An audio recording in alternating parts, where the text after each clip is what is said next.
નમસ્કાર વિદ્યાર્થી મિત્રો, અશ્વમેઘ વિદ્યાલય કિલ્લા પારડી. હું સેજલ ઠાકોર. આજે આપણે જોઈશું ધોરણ 7 ઇંગ્લિશ મીડિયમ માટે વિષય છે ગુજરાતી. ગુજરાતીમાં આપણે નિબંધ લેખન જોવાના છીએ. નિબંધ લેખનનો વિષય છે માતૃપ્રેમ.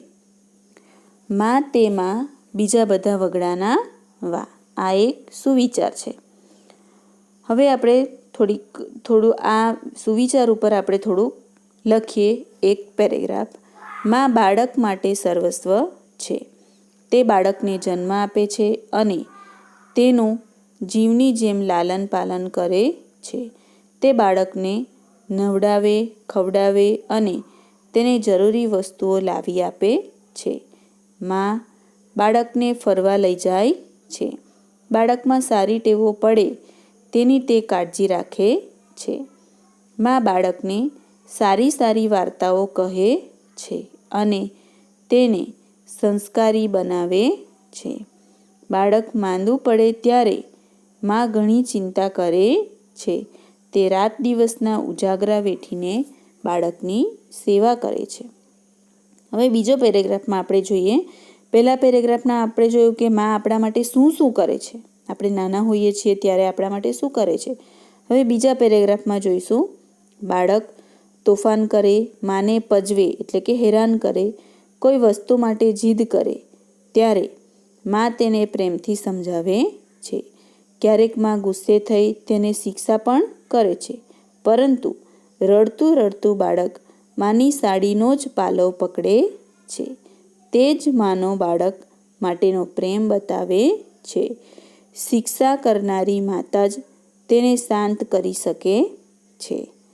બાળક માટે માતાના હૃદયમાં અનહદ પ્રેમ હોય છે.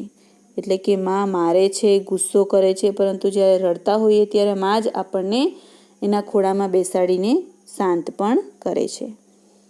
માના પ્રેમમાં જરાય સ્વાર્થ હોતો નથી.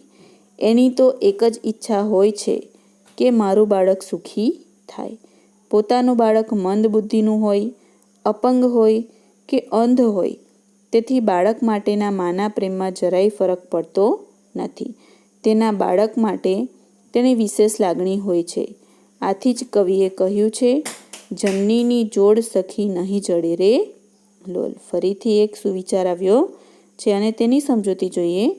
મહાપુરુષોના જીવન ઘડતરમાં તેમની માતાનો ઘણો મોટો ફાળો રહ્યો છે. માં બાળકને જે સંસ્કાર આપી શકે છે તે બીજા પાસેથી ભાગ્યે જ મળે છે.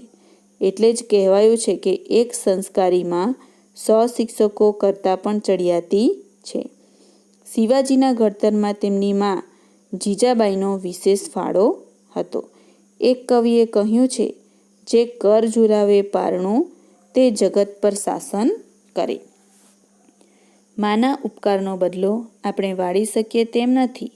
માની સેવા ઈશ્વરની સેવા સમજીએ અને તેના ઘડતરમાં તેની સેવા કરી તેના મૂંગા આશીષ મેળવીએ.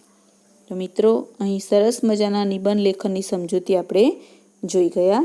હવે આપણે જોઈશું વાર્તા લેખન. મિત્રો, વાર્તા લેખનમાં તમને મુદ્દા આપ્યા હશે. એ મુદ્દાઓના આધારે તમારે શીર્ષક લખવાનો રહેશે અને બોધ પણ લખવાનો રહેશે. અહીં મુદ્દા આપ્યા છે, એના ઉપરથી આપણે હવે વાર્તા જ જોઈ જઈએ. શેઠની યુક્તિ. એક શેઠ હતા. નગરમાં તેમની અનાજની એક મોટી દુકાન હતી. દુકાનમાં કેટલાક નોકરો કામ કરતા હતા. ઘેર પણ કેટલાક નોકરો હતા. એટલે કે એ શેઠની દુકાન હતી, દુકાનમાં પણ ઘણા બધા નોકરો હતા અને ઘરે પણ ઘણા બધા નોકરો હતા. એક દિવસ શેઠના ઘરમાં ચોરી થઈ. શેઠાણીના સોનાના ઘરેણાં ચોરાઈ ગયા. શેઠ વિચારમાં પડી ગયા. તેમણે દુકાનના અને ઘરના બધા નોકરોને બોલાવ્યા અને ઘરેણાં ચોરાઈ ગયાની વાત કરી. તેમણે તે અંગે એક પછી એક બધા નોકરોની પૂછપરછ કરી, પણ કોઈ નોકરે કશી માહિતી આપી નહીં. શેઠને એક નોકર પર વહેમ ગયો. શેઠે એક યુક્તિ કરી. તેમણે બધા નોકરોને સરખી લંબાઈની એક લાકડી આપી અને કહ્યું, તમારામાંથી જેને ઘરેણાંની ચોરી કરી હશે તેની લાકડીની લંબાઈ આવતીકાલે 5 સેમી વધી જશે. બધા નોકરો લાકડી લઈને વિદાય થયા. જે નોકરે ઘરેણાંની ચોરી કરી હતી તેણે વિચાર્યું, લાકડીની લંબાઈ 5 સેમી વધી જશે તો લાવને હું અગાઉથી જ 5 સેમી લાકડી કાપી નાખું, જેથી તેની લંબાઈ બરાબર જ રહે. બીજે દિવસે શેઠે બધા નોકરોને એક પછી એક બોલાવ્યા અને દરેકની લાકડી તપાસી. તેમને એક લાકડી 5 સેમી ટૂંકી માલુમ પડી. શેઠે તે નોકરને ધમકાવ્યો અને સાચી હકીકત જણાવવા કહ્યું. નોકરે ઘરેણાંની ચોરીની કબૂલાત કરી. તેણે શેઠને ઘરેણાં પરત કર્યા. શેઠે નોકરને કાઢી મૂક્યો અને શેઠની યુક્તિ સફળ થઈ. હવે બોધ છે, જે કામ કળથી થાય તે બળથી ન થાય. તો મિત્રો, આ વિડીયોમાં આપણે નિબંધ લેખન અને વાર્તા લેખન જોઈ ગયા. આ નિબંધ લેખન અને વાર્તા લેખન બંને તમારે પરીક્ષા માટે તૈયાર કરવાનું છે અને નિબંધની નોટમાં લખવાનું પણ છે. Thank you.